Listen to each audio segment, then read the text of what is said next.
Greetings, nerds. This is CNN Nerd. I'm your host, Sarah Belmont, and with me, as always, is our Mr. Producer, Will Polk. How are you doing tonight, Will? Doing very well, Sarah. So awesome to talk with you again after taking a week off. Okay, so that second part was truth, but the first part was a freaking lie. Well, it's awesome to talk to you. It's awesome to talk to you. No, the first part, when you said I'm doing pretty well, it's like we're both had shit weeks. Yeah.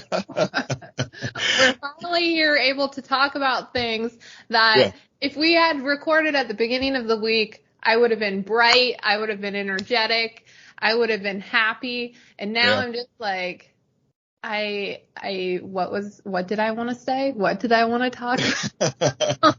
So I'm the exact opposite. So at the beginning of the week, I was kind of like, because, it was in the midst of things. And even so, as the news of like the Emmys and, of course, seeing what was going to happen with the strike and everything else, it was actually a welcome distraction. That's true. I mean, that's one way to look at it. Yeah. I of course live in a time zone that is behind everyone else. So when I get the news, it's always like hours later. It's never at and sometimes when I'm at work, I'm constantly able to check my phone and I'm really like looking at things. And then other days it's just like I check Twitter maybe once, and that was in the morning. Yeah. Well, I'm sure our listeners probably have things that are, that like us, where entertainment news and TV shows and stuff are welcome distractions from the daily hassles of life. So, we've both had those kind of weeks, and I'm sure some of our listeners have. So, we can all sit here and nerd out together for the next hour of just all the stuff that's like happened compared to like when you sent me the rundown last weekend. And we were like, and even before we went on break, we were like, ooh, July is going to be rough. And then I feel like in this week, it was like multiple things happening, like boom, boom, boom, boom. But first week, of course, last weekend we get the, I guess in the last week it was Jennifer Garner returning to Deadpool 3. Returning? Well, actually not returning. Sorry. Getting my podcast legs back. Sorry, things are morphine. Everything's coming out now. I'm like, gosh, you want to talk? She is going to return to Marvel, I guess. Maybe that's what I meant to say. Yeah.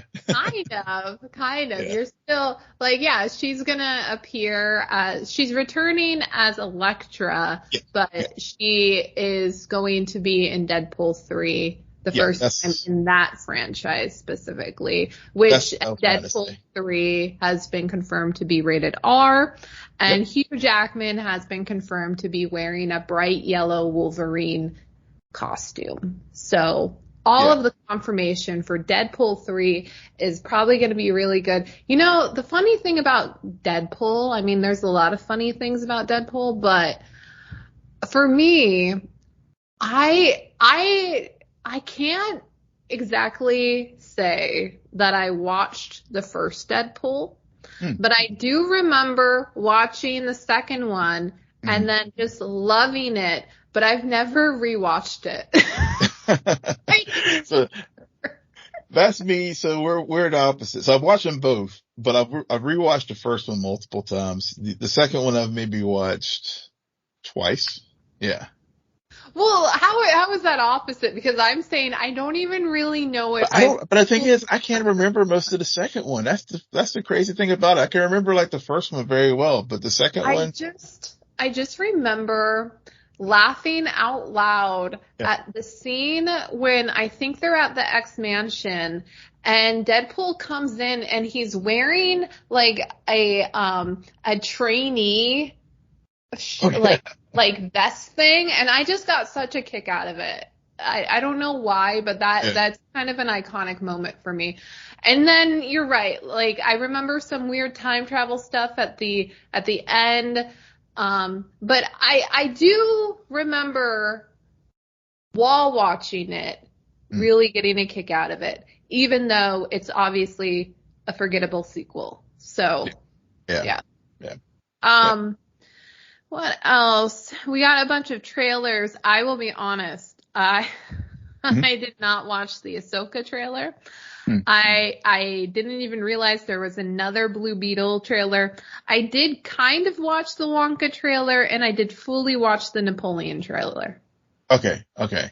Yeah, so I did watch the Ahsoka trailer, and I'm in the middle of a rewatch right now but my second rewatch now of Star Wars Rebels. And so, I mentioned this before, and I'll say it again. I mean, Rebels fans are feasting right now, seeing Hera in live action, of course, Admiral Thrawn. We did get him in this trailer. It looks like Sabine Wren, who was also part of the Phoenix group in Rebels. Looks like she's force sensitive, and it had a very iconic mural from the show that many Rebels fans will recognize. So to me, it feels like the fifth season of Rebels for me in some regards, because we're seeing a lot of these characters that we saw in animation now in live action.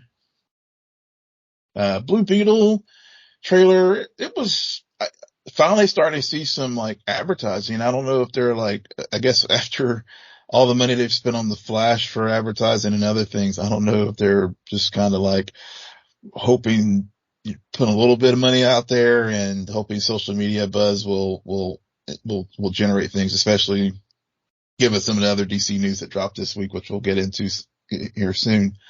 But, for a while it was sort of like, it was starting to feel like Blue Beetle was going to be like the forest, the tree that, fell in the forest where, doesn't make a sound. But it looks like hopefully they're starting to put a little bit behind it, especially now that James Gunn has said that, Cholo is going to continue as, Jaime Reyes in the future DCU. Wonka and Napoleon, yeah, those two. I mean, I'm looking forward to Napoleon just from a historical standpoint. Wonka, yeah, I'm like you. I kind of remember it, but it was. Well, it's not that I don't remember it. I just don't really. I'm trying to remember if I watched the full thing or if I skipped, like when I was like, okay, I get the gist. Mm-hmm. Timothy Chalamet. At this point, I'm just watching Timothy Chalamet play like in different clothes. He's gotten enough leading roles and enough attention where, unfortunately, it's hard for me not to see him and to fully see like, oh, this is a young version of Wonka. Yeah. And I don't really have an interest in it, per se. Because of all of the conspiracy theories about the first story. I will say, even going back to the original Gene Wilder version of Willy Wonka and the Chocolate Factory, this was never one of those films that, even when I was younger, I had much interest in. So even like the later iterations of it with Johnny Depp and stuff, it's just never been, Willy Wonka's never been, other than like seeing little ads in the comic books we used to read as a kid. I mean, it's never really been a big thing for me. Yeah. One other thing I did say about Blue Beetle though, and it's probably good you haven't watched the trailer, because it seems like the whole movie was like on display there in a 3-minute trailer. Yeah. That's the thing about trailers, and we've had this discussion, and part of the reason why I am also starting to, once I feel like I understand, turn it off. I don't want to see 5 scenes that when I'm watching the movie are going to be probably in the third act. I don't want to, a trailer should tease. Like, teasers are great. Because honestly, it's supposed to pique your interest and say, you're going to want to watch this. Yeah. It shouldn't tell you the whole story. And so the fact that now trailers sometimes are 3 minutes, I'm like, what the fuck? Yeah, yeah. Of course they're going to use scenes from every single part of the movie because they take like 15 seconds and you got 3 minutes to fill. Like, why? And then you go and watch it, and the numerous reviews I hear and say, yeah, well, this happened in the trailer. I mean, Secret Invasion, which we'll talk about, but I want to talk about this because it goes right into this conversation about trailers, is at the end of the third episode, you're left as a viewer to believe that Gaia has been killed, right? Mm-hmm. And in all of the reactions to that episode, they're like, yeah, but there are scenes of Emilia Clarke that they showed in the trailers. Yeah. We haven't seen. That we haven't seen, yep. Oh my God. Like, we're not stupid. Actually, if producers really think about it, and marketers of film and TV show really think about it, your main audience member will have spent hours dissecting every single frame in a trailer for genre TV. Mm-hmm. So why the fuck? Like, if you know that's how an episode's gonna end, like, it doesn't make sense from like, we're in an age of the internet. I feel like marketers are still stuck in the early 2000s. Yeah. Agreed. Well, yeah.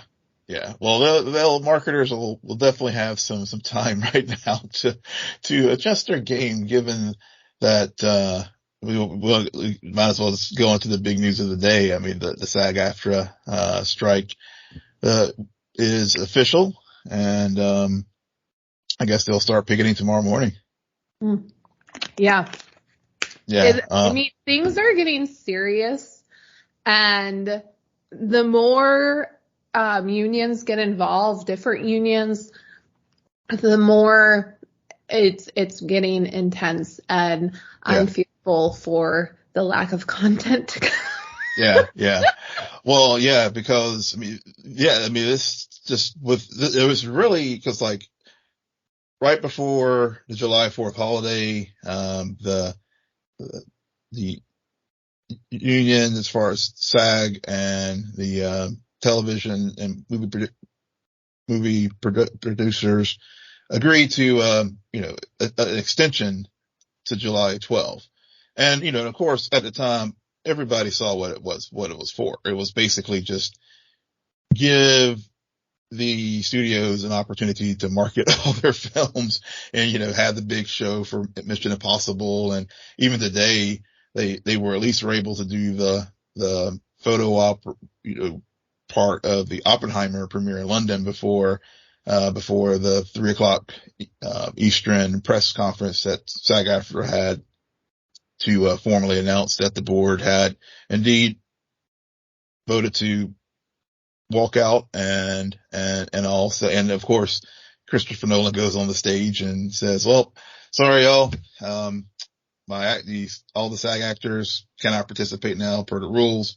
So, so that was a sort of cynical ploy. And you're right. I mean, it has gotten ugly because, earlier in the week, there was an article in Deadline about, how with the writers' strike, there was, in some of the discussions with the executives and producers, where they're just like, we're just going to bleed them. We're just going to, like, ride it out and bleed these people dry. Right. I mean, and then of course you had the very tone deaf comment by Bob Iger this morning on NBC, where he was like, call it disturbing that, and I will say, in the full context of what he was saying, just for, not, cause it's easy to pick, it's easy to pick on the big corporation.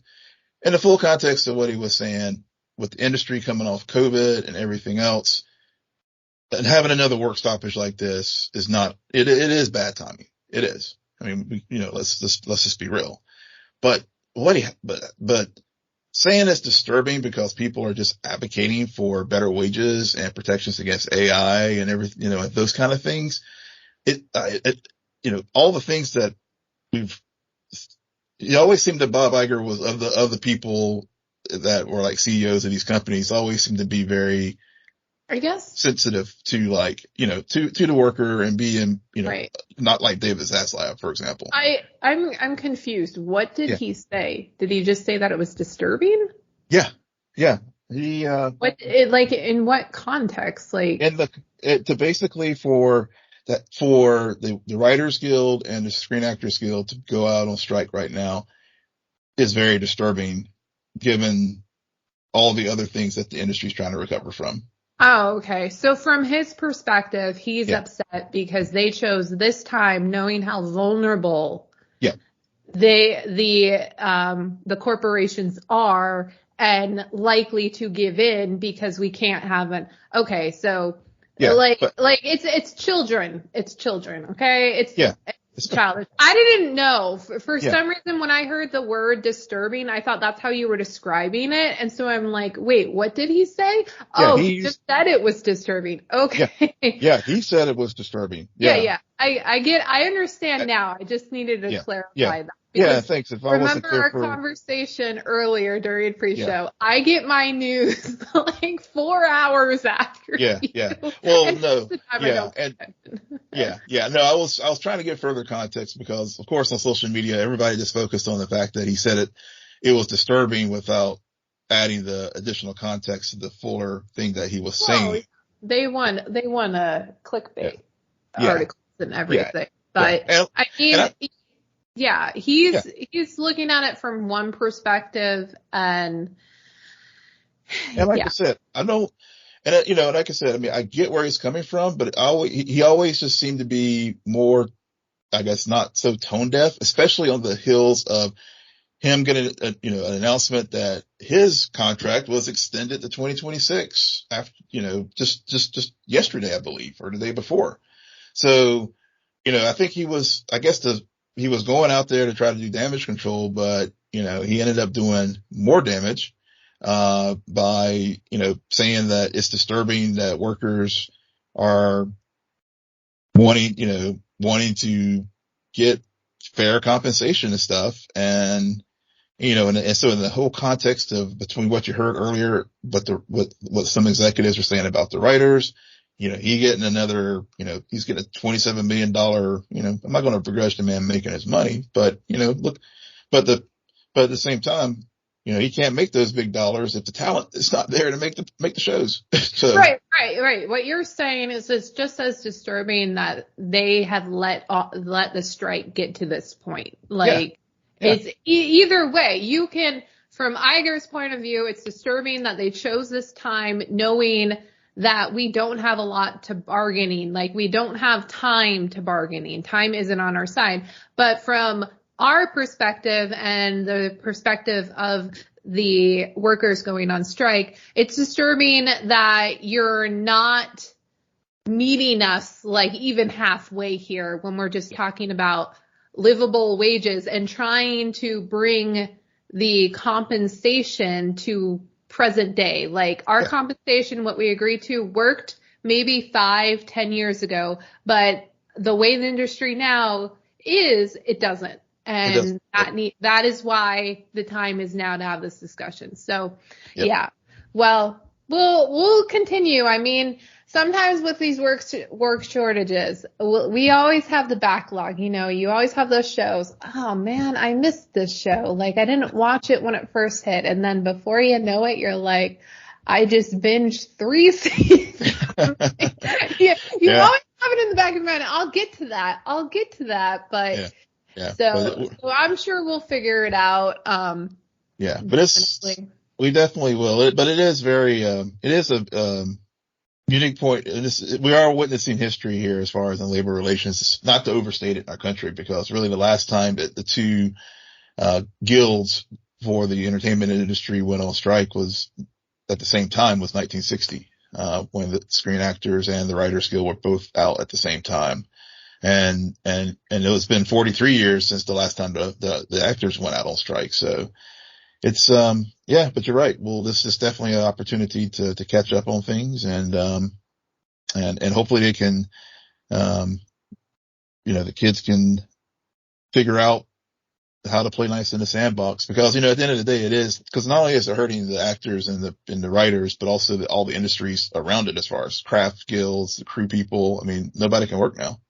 Yeah. So it has such, so it does have, it's easy to like. Okay. I'm sorry. Yeah. I just have this question because Yeah. when you said sandbox, my mind went to Squid Games news. Yeah. Which I know you haven't watched Squid Games season 1, unlike most of the population on this planet. I did start it. Yeah. So they have, from what I saw, they started filming. Mm-hmm. And the only reason why I know this is people who follow me on Twitter know I'm a big fan of K-pop, and there is an idol, a very famous second generation idol, Top from Big Bang, is going to be in the second season, and he started filming. Yeah. So like, it's interesting to me, how are they able to continue with their production? Good. I'm glad you brought that up, because for example, House of the Dragon is actually also able to continue, because they're under, at least with Squid Games, probably because they are probably filming in Korea, and maybe their labor laws are different, where the unions here, they might be in a different one. Exactly. That makes sense. It's just, but how is House of the Dragon able to do it? So that season 2 is filming in the UK, and so most of the actors are, of the show are British, and they have their own union, the equity union over there. The actors union in the UK stands strong and supports the SAG-AFTRA. But the thing is, the laws in the UK are very business friendly, and have anti-strike provisions. So even if SAG-AFTRA actors and equity actors wanted to walk, they can't, because the laws there just won't allow them to do it, because they won't recognize strikes. One of the things of their laws is they will not recognize strikes in other countries. Okay. Yeah. Interesting. Very, very, I'm glad you knew that and could explain it to us, because I don't think that's talked about enough in light of everything. And all it makes me think is, this is why we get a British Batman and a British this is why we're going to be film it in the UK. Film it in the US, because they're going to go elsewhere, because everyone here is on strike. That's how it works. Yep. And we'll get a lot of unscripted stuff. Oh my God. Jeez.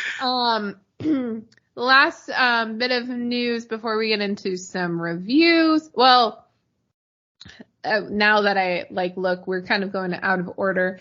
But Nathan Fillion, Isabella Merced, Edai Gathigi? Yeah, I think that's how you pronounce it, yeah. Gathige joins Superman Legacy as Green Lantern, Guy Gardner, Hawkgirl, and Mr. Terrific, and Anthony Carrigan is set to play Metamorpho. I love that casting of Metamorpho. I don't know who Metamorpho is. I just saw the character design from the comics, and Anthony Carrigan is great. I've only seen the first 2 seasons of, what is the show? Barry. Yeah. Barry. He was also in Gotham as, one of the characters. Oh gosh. The character was also in Batgirl. I can't remember who it is now. Oh, Victor Zell. Victor Zell. And then he was also, the Miss in the Flash. First or second season of the Flash. So very familiar face. I saw his face, whenever they made that casting announcement, I was like, oh yeah, I remember him from the Flash. Yeah. Yeah. I like that, they're using all of their toys, but it'll be interesting just because, we associate, I'm blanking on his name. Who's the director? James Gunn. See, we associate James Gunn so much with ensemble casts that now I'm like, well, is he just like? That's a fair point. Yeah, it's just, I mean, we've got Guardians, we got Suicide Squad, even Peacemaker turned into a lovely ensemble. And now where it's like, oh, like this will be Superman Legacy, but we're gonna have Hawkgirl in it, and we're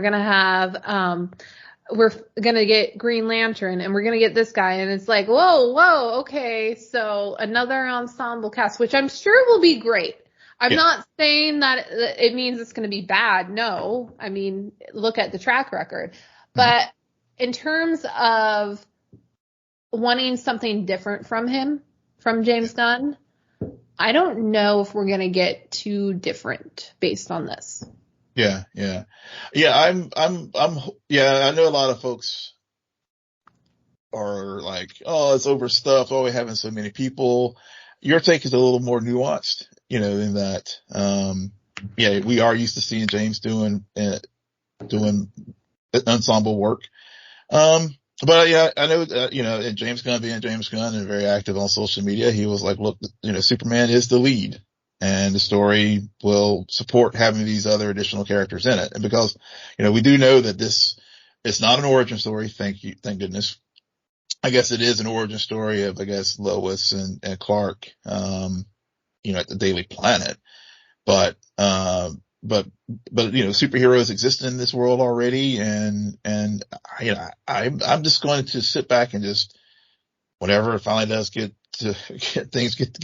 moving again on production, look forward to seeing it when it comes. I mean, cause you're right. He does have a track record of good work recently. So with all the projects you noted. So, I'm not worried about this one. Yeah. I say that, Well, no, it's too soon to get worried. Yeah. But when we talk about things, I tend to go with the first thing that comes to my mind. No, and you're right. And I think that's the balance that you and I bring to each other. Sometimes we're both in step, and sometimes we balance each other's opinions out. So. Yeah. Speaking about good track records, Emmy nominations came out. Will, I feel like you know way more about nominations and what are the big takeaways from them, because I just remember seeing a few things, and I don't know. It's been a rough few days. Yeah, it's okay. Same here. Well, really, honestly, you don't even really would have to, for both the drama and comedy categories, you could pretty much name you could probably, without even heard any of the announcements, know what were the top shows that got all the awards. Succession, or nominations. Succession, White Lotus, Ted Lasso, Abbott Elementary, so the usual names, were out there. Even The Crown made it again in the best drama category, which at this point, it's just legacy. They get a legacy spot at this point. Succession definitely was and HBO, of course, was the top studio. Succession had 27 nominations, pretty much locked up just about every of the best actor nominations with, Brian Cox and Kieran Culkin and, Jeremy Strong. But Pedro did get nominated for The Last of Us, which I wouldn't be surprised if he actually won it. Yeah, I think that's very fair. Just because watch both too, so you can speak to that more than I can. Yeah. I wouldn't be surprised if Pedro wins it, just because, like what you were saying, Succession has all of the nominations locked up, but the one that isn't Succession actually would have a better chance. And just because when the Succession actors are competing against each other, like in all of the reviews, it's like they all did so good, and they did good because they're acting against a great scene partner. So who do you give like the award to? And honestly, Brian Cox, he was barely in this last season. Timothy, is it Tom McFadden? Tom McFadden won last year. And I would assume he's nominated again, which means he would have the other higher chance of getting the win. And if any of the Succession actors win, it's because of the third episode. It's because of the damn third episode where like that will be talked about as like one of the best episodes of TV in the past decade. I'm more excited because it just dawned on me that Euphoria didn't come out with season 3 yet. So the actress who plays the daughter, she has a very weird name. Sarah Snook, I think is the actress name, whatever. Shiv. She I'm assuming she was nominated, and I fingers crossed she gets it. But is she against Bella Ramsey? She is. Okay. Yeah. So actress. Yeah. So I was gonna say so. Oh my god. Yeah. So Succession had 27. The Last of Us had 24. So when you start looking down the list of people, so best actress in a drama series. So Sarah Snook was Succession. Bella Ramsey, they were nominated. Melanie Linsky for Yellow Jackets. I don't know who you would choose from that. Like, the other nominations don't matter. It's going to be between Sarah Snook and Bella Ramsey. It has to be between those two. Because Bella Ramsey, like, in terms of overall season, but it's one season, and Sarah Snook has 4 seasons, and that freaking third episode, but then there's some episodes of Last of Us, like, really strong, and she's so young. Ooh, I don't know. But I am glad that they gave her a nomination after the freaking, we're gonna get, you know who I'm talking about. My God. But yeah, interesting. Well, yeah. And also with Last of Us, and I know I posted it on socials, the young actor, Kevion, he, was nominated, who played Sam in the Henry and Sam episode, and also Lamar, Jackson, or Johnson, I believe his last name. He was also nominated, in the same category. So when you go down through the nominations, honestly, folks, it's like, it just reads like the HBO, run the list, with Better Call Saul tossed in. You got your Crown, tossed in as well. But a lot of those feel like they came out 5 years ago, because a lot of them came out at the end of last year. When we're thinking about TV right now, the Last of Us and Succession series final season like stand out as, in terms of just like, wow, I already know they're going to be my best of, like, in the top spots when we talk at the end of this year, just because there are episodes that stand out. I remember having a reaction, like a physical reaction to them, and just being very sucked into the worlds that they created. Which, I mean, to move on to the next topic, we obviously didn't record last week, so we took a break. And I spent that time, surprisingly, ended up binging a few things. And one of them that I was surprised by, that I know will also make it into my top 5 TV shows of this year, is The Bear season 2. Mm. Yeah, Bear season, in season 1, Jeremy Miller? Jeremy Allen White. Jeremy Allen White, yeah. He was nominated for Best Comedy Season for season 1. So so there you go. I thought he got the Golden Globe. So The Bear season 2 is superior to The Bear season 1. That's what I got to get to it. Everyone keeps saying that. I liked The Bear season 1. It was nice. It was good 8-episode binge. The Bear season 2 has 12 episodes. It's just so good. I have rewatched it. Oh, wow. And there are some surprises that you don't see coming. And it's just, I don't know. There's something about, I really like how in season 1, it actually made me go back and even rewatch majority of season 1. Okay. I was like that enthralled in what happened season 2. I feel like all of the slight changes in the way the episodes were crafted made a lot of sense. It wasn't so heavily focused on the restaurant so much as the workers within the restaurant. And you got a lot more time with all of the characters than you did in the first season, when it was really like you got a lot of time with them together, not so much one-on-one time. And so it really expanded upon this dysfunctional restaurant family that we have.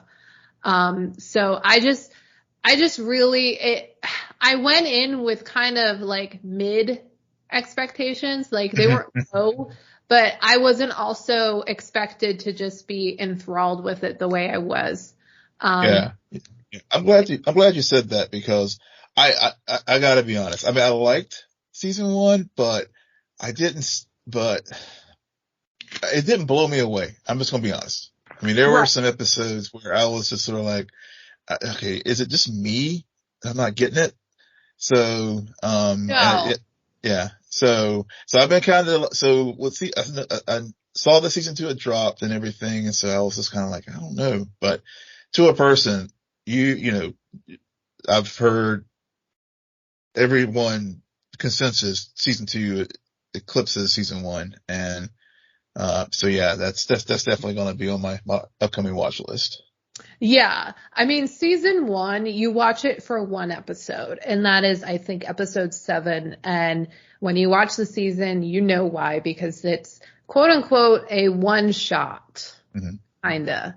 So, and it is pretty cool what they do in it, the intensity, but you just watch it for that. Season 2, there is one, if you ever do watch season 2, Will, I need you to tell me what my favorite episode was, because there's a certain episode, and there's 2 in particular that you could say, but there's one kind of outweighs it. But yeah, it's just like from start to finish, I'm just like, no, this is good. And I'm interested now. I'm interested more so now than after watching season 1 to be like, okay, what are they going to do next season? Where are we going with this? Because it leaves it in an interesting place.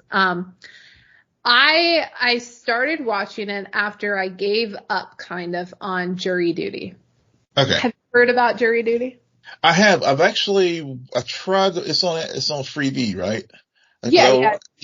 Cause I tried to watch it, cause it came out earlier this year, and I heard about it. Seemed kind of interesting. I think I started an episode, but didn't make it through. So it was one of those things I was going to go back to. Yeah. Yeah. I kind of did that. I started an episode. I was like, okay. And then I thought to myself, let me try The Bear season 2. But then I circled back around on jury duty. And I think there's about 8 episodes, and I think I watched 5, and then I skipped to the end. If for those who don't know what the premise of the show is essentially it's a prank show. And there is one juror who does not know that everything going on in this trial and everyone involved in this trial is an actor, and it's all fake. And they're watching it. Why I say you only watched the last episode is because the last episode, they explain how they did everything. And it was fascinating to me what I wasn't thinking about while watching the first 5 episodes of like the maneuvering of the actors, the maneuvering of like, where do you put the cameras? How do you have a script, but not have a script? Because, and then the pressure that are on the actors because they have to be good enough to not let anything slip and make this guy realize, oh, something's up. Like something's not right here. Yeah. And so it was very interesting to hear them spend about 40 to 50 minutes explaining everything and going through certain scenes and how they couldn't believe some of the responses this guy would give that would allow the story to progress exactly the way they wanted it to. So if you are interested, I don't think like the full season is worth it. But it is very interesting to watch them explain how they were able to do this the way they did it. Cool. Yeah. I know, it was one of those shows that just kind of popped because, it was just kind of out there. I think I heard about it, maybe through like, one of the many podcasts, entertainment podcasts that you and I both listen to. And that's where I tried it, but then I noticed it started getting Emmy buzz, and actually James Marsden did get nominated this week, for that show. So yeah, so it's one of those ones I think that came on late, but as far as just the buzz for it. Yeah. The other show that I binged and I finished, at the beginning of this week was Celebrity on Netflix. It's a K-drama. I randomly, I don't know why. It was recommended for me. And I gave it a shot and then I binged the first 8 episodes and finished it the last 2 on Monday. Because it was an interesting, it's like the Mean Girl version of The Glory, where again it's because it's social media bullying that they tackle with this girl because she becomes what they call an e-celebrity, but what we refer to more as an influencer. Got it. And the rise of her fame and then the downfall and then her revenge for that. So it was interesting. I feel like with K-dramas, they don't need to be 12 episodes because what happens is these are hour-long episodes and then some of the plot lines get really far-fetched. Filler is universal. I don't even know if it's a filler because it's a filler within a episode where you have all of this good stuff and then these very weird plot lines where you're like, it really went there? Why? That doesn't really make logical sense. But yeah, so I don't know. It just dawned on me after watching this one that I think it's I enjoy the fact that they're long episodes and long seasons because it's a longer binge, but it's not helpful in terms of a very strong story to have extended scenes and extended monologues that aren't necessary in the long run. Got it. Yeah. Yeah. And you watched some things while we were on the break too that you wanted to talk about. Yeah.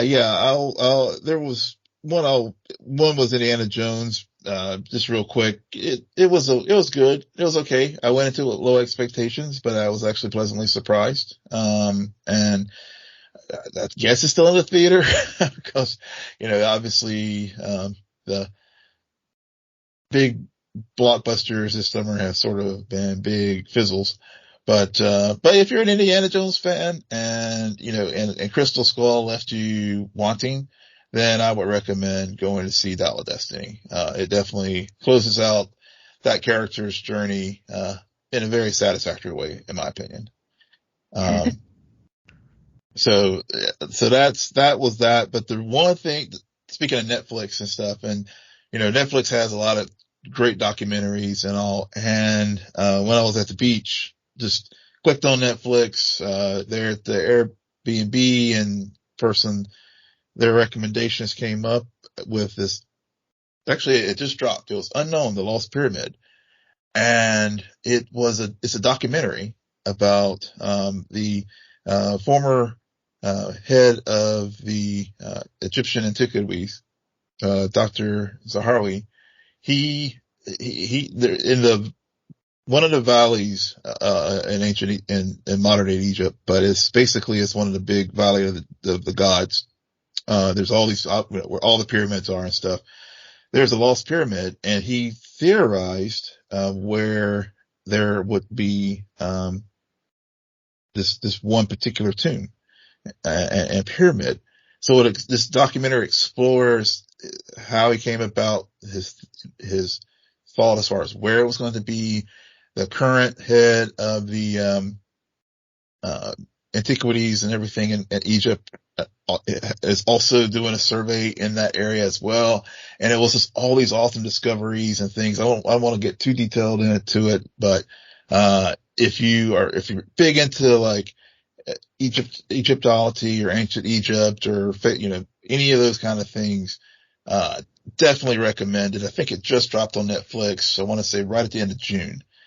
So it's probably still trending in the top 10, shows on the platform, because it was really, really good. Really well done. Like all the most of the Netflix documentaries are, and then I also came across one, called The Pharmacist, where, this one was from a few years ago.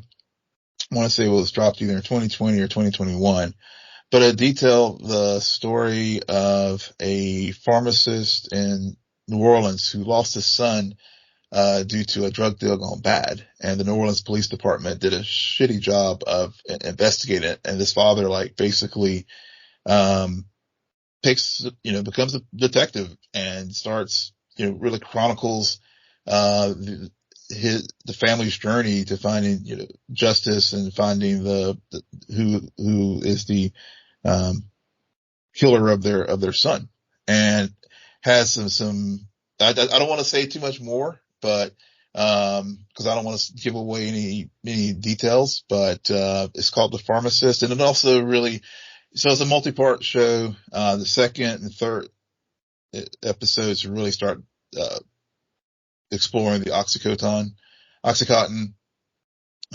epidemic, and again, the same pharmacist, how he was working with because investigations were going on, but he didn't feel they were going on fast enough. He was exploring that and these pill mills that were in New Orleans and all. So if you're looking for good documentaries, those were the things that I, watched over the break, in addition to, in addition to Star Trek. Strange New Worlds, but that's about it. I thought you were going to say Secret Invasion.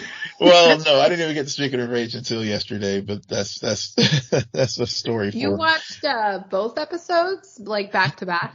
Back to back, yeah. Nice. Yeah. So watching it in that way. Yeah. Do you think, here, I'll ask you this. Do you think it would have been different had you watched the third episode last week and then the fourth episode this week? No. That was no. To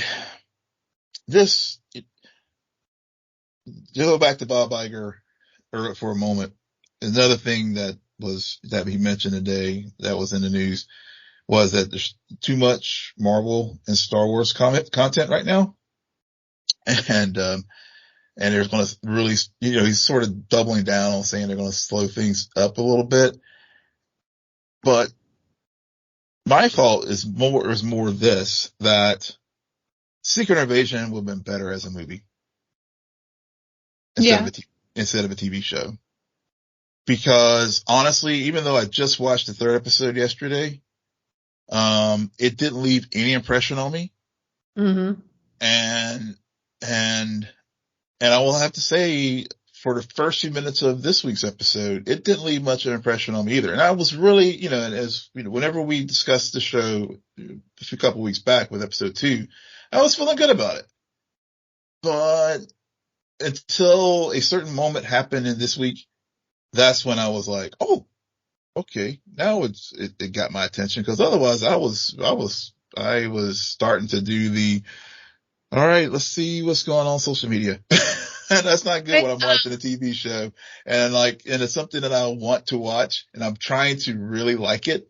But if I start grabbing my phone, then that means a couple things. One, you're telling a very predictable story, because, it was, we talked about this I'll go ahead and get into it with Rhodey and whether or not he was a Skrull or not. And I was really hopeful that he was not a Skrull, but we saw it coming.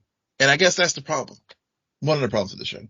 I mean, it's enjoyable, but it's not I feel like it's just undercooked in some ways as far as trying to sustain a 6-episode arc. Right. That would be better off as a 2-hour movie. Right. Unlike, it's interesting about Rhodey, because I kind of had my blinders on, where I was just like, I don't want to be thinking, I can't watch the show and think, oh, are you a Skrull? Are you a Skrull? I just can't.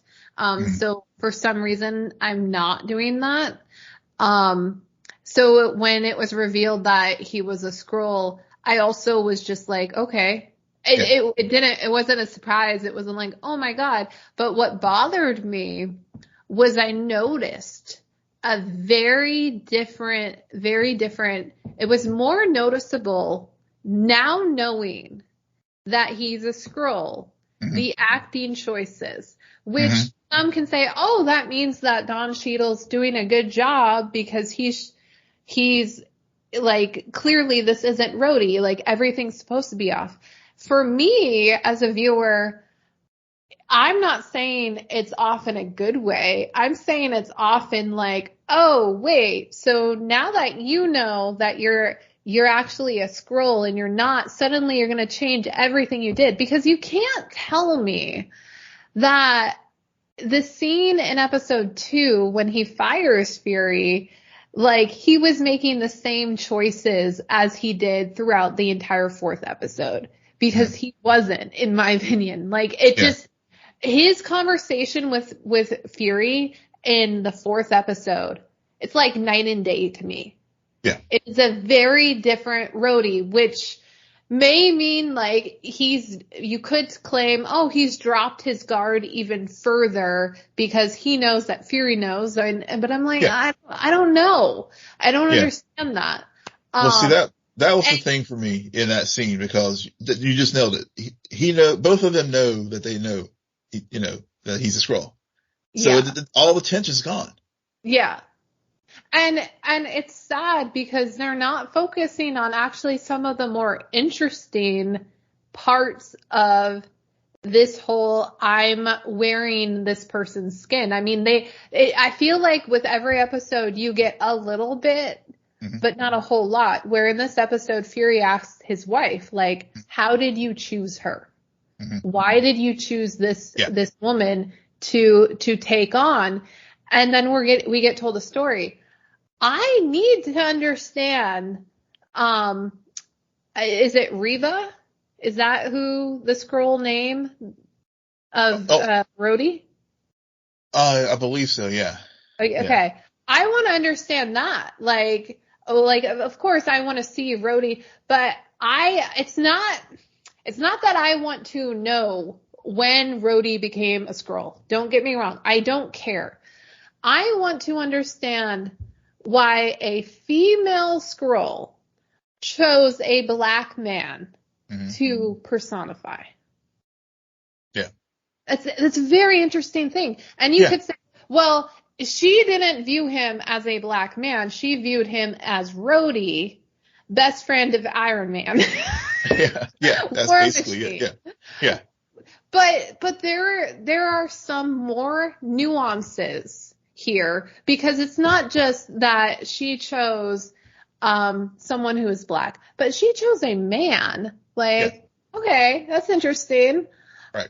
And just like how, and also Skrulls have different, like, it's very interesting to me. I almost wish this was told more from a Skrull perspective. Yes. I'm glad you, but something you said there about why does she pick, not only does she pick Rhodey, which, clearly because of his proximity to Tony Stark and everything, that there's that, but thinking back to that second episode, and whenever we talked about the scene in the restaurant where fake Rhodey fired Fury. Yeah. And, one of the things I was like, really liked about that scene was because, it did the black male, two black men having that conversation. Mm-hmm. And there's, what you just said there is like not only the obvious point about who Rhodey is as far as his connections, but the fact that she picked a black man with all the baggage, with all the things that come with it, even though he, and that was one of the good things they explored with Nick, in that, throughout, even like going back to Civil War, where, Fury talks about his, it was his father who worked the elevator and stuff. I mean, the fact that he's a black man was always present there, that the discrimination and things that's happened in this country are always there. So why does she pick, that would be the interesting thing to explore. Like, why did she pick that? And then especially given the conviction of their discussion and back and forth in that scene, because it did resonate very well with me. And that's why I was like, oh, I'm feeling good about this series, because they touched on a lot of things there. Right. And I wish And it extends beyond just her, because there are a lot of Skrulls who are choosing minorities to personify. Yeah. I mean, you remove Talos and Gaia, and a lot of ones we've seen. I mean, even Gravik is a minority. Gravik, the one of the three guys that went on to the UN mission this week. I mean, I think he was, I guess, Jamaican or something. So, and you're right. And when we saw the other, Priscilla. Right. So, I mean, so I think, they're trying to, like, the secret that the Skrulls are like sort of a stand-in anyway for people who are displaced and homeless and those kind of things. And they double down, like you said, by using minorities of it's like the Skrulls, like, we're already like kind of down, downtrodden or whatever adjective you want to put there. So, so we're going to personify people on this planet that are also similarly situated, or have been similarly situated in the past. Right. Yeah. I mean, from a writer perspective, it makes sense. Mm-hmm. And I'm sure that, like, Gravik was someone who had information, and so that's why he was chosen. We've seen, like, heads of world states be chosen. Mm-hmm. So there's a lot of strategery in this. Except for the president. Yeah, which I was surprised. I was like, okay. I was expecting that one to happen. But it's interesting to me to have this discussion, because just knowing the discussion we had after episode 2 air, and recognizing the difference of opinion about the show overall, it's hard, because I feel like it's only been 4 episodes. That's not a lot of time. Yeah. Yet it already feels like it lost a lot of steam, and it's kind of picking back up. But now you're unsure about the final 2 episodes, because you're just like, okay. Yeah. It's just, they set out a very good mystery, But then with a few choices, especially the choice to kill Gaia in the third episode, only for her to be a super Skrull. And now we have Talos getting killed at the end of this episode, which I do think he's dead. Yeah. But I wouldn't be surprised if they pulled some shit and he turned out to be alive. Because he kind of, it's sad because I really do think he's dead. I think he is. Man, the way he went out, not satisfying at all. No. just not. It's not. I mean, and I think and maybe that's why I think he, like Maria Hill, will end up, really being dead this time, because, it was a very, there are a lot of theories going on about Maria Hill right now too, so. Yeah, true. Well, it is comic book show, so no one's truly dead. But it's not just that it's a comic book show, because we've watched a lot of comic book content, and there are sometimes when they nail stakes. Yeah. This is a time, and I'm going to blame it. I'm sorry, Will. I know how much you love this genre. I'm going to blame it on the spy genre. It is very hard to establish high stakes in this genre just because it is spy and espionage. And the whole point is, who do I trust? But you're like, okay, I can only do that for so long. So, which goes back to your point you made earlier, this should have been a movie, because you can only question that for so many hours. Yeah. I mean, it's a hard genre to do TV wise. It is. I mean, it's not, when you think about like spy shows that have, as far as TV shows that have longevity, it's very hard to do. It is. American. It is. The Americans, yeah. I mean, what is that other one? I mean, the Americans is one that comes to the top of mind, but usually the, genre does better, it's better, as far as live action, it's better suited for a movie. I mean, I just watched The Bourne Identity just again recently, and, that talk about espionage thriller, that works and, it has stakes. That's one that does. And I think that was part of the thing too that really turned me off on that third episode, watching them back to back, and then seeing Gaia return, right there, at the end of the fourth episode. And I was like, that's where I think, if you asked earlier if that messed with my viewing, it probably did when I think about it, because now I'm like, oh, okay. They just killed the stakes for me. So even when Talos first died at the end of the fourth episode, I'm kind of like, is he really dead? I don't know. They'll probably find a way. They're like, bring him back. Unless they're going to use this as motivation to, I think Nick, with all the things that were going on with him and Priscilla, and him learning that, she from day one was recruited to be to basically keep an eye on him, going back to the Battle of New York in 2012.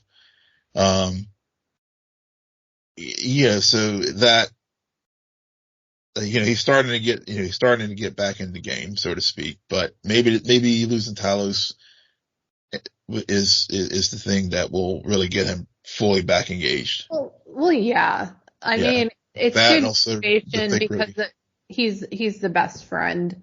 Yeah. And they've had their conflict. It's just it's just not a smart choice to fake kill someone in one episode, and in the very next episode actually kill someone. Yeah. And if you're going to bring him back, that's even worse. Yeah. because now the viewers never of course people are going to go all the way back to the first episode when you had that great death scene with Maria Hill. Now we're questioning if that's not going to get rewritten. Is she going to suddenly appear in one of the pods and be be brought back to life, and it's just just a lot. I mean, yeah. they did it might have also just been because the first 2 episodes were so strong. Mm-hmm. But they clearly didn't keep pace. Yeah. And maybe they'll pull off something in the last episode, especially because Don Cheadle, even though like I did criticize how suddenly it became more apparent the moment we knew he was a Skrull that he was, like, in a very obvious way, that he still is acting his ass off. It's kind of like he's like, I'm going to prove to you why I deserved that Emmy for Falcon and Winter Soldier. Which, even then it's just like, and I will say that does make, so was that, I mean, clearly that has to be Skrull Rhodey. I mean, even way back then now. No. Or maybe it was, yeah, it didn't have to be. People have identified at least 5 different points in time of when it could be, and then also said, but then that means that this was fake, and it'll be interesting as where the writers decided to fuck up our timelines with Rhodey. Yeah. Well, I will say with the reveal, because I'm like, now if it's like, Civil War, Rhodey got paralyzed. So I'm already my theory spiraling, like after the reveal there. It's like, well, this Skrull. So it had to be, I guess it had to be post blip or during the blip. Maybe it was during the blip, but yeah, like you said, there's multiple points where it could have happened. But, and then also whenever things finally do get straightened out with all the labor issues, there's still the Armor Wars movie that Rhodey will be the lead in. So looking ahead, how does all of it, whatever happens in the series, where does that lead to as far as Armor Wars when it eventually comes out? It means we get the real Rhodey back by the end of the season. So thank you, Will, for spoiling it. All right. Before we theory spiral into any more logical spoilers about this season and future MCC shows, we are going to leave. Will, why don't you tell our listeners where they can find you? Yes, you can find me on Twitter at Will M. Polk, WILLMPOLK. And you can find me at SJ Belmont, SJBELMONT. Please follow our crew on Twitter at CNN Nerd. Friend us on Facebook and follow us on Instagram and Threads. Our username is scene_N_nerd. Will had to put a note to make me say it like that. You're welcome. And visit our website, www.sceneandnerdpodcast.com. But most importantly, rate, follow, and comment on Apple Podcasts, Spotify, YouTube, or wherever you get your podcasts. Good night, Geek Out. You're welcome.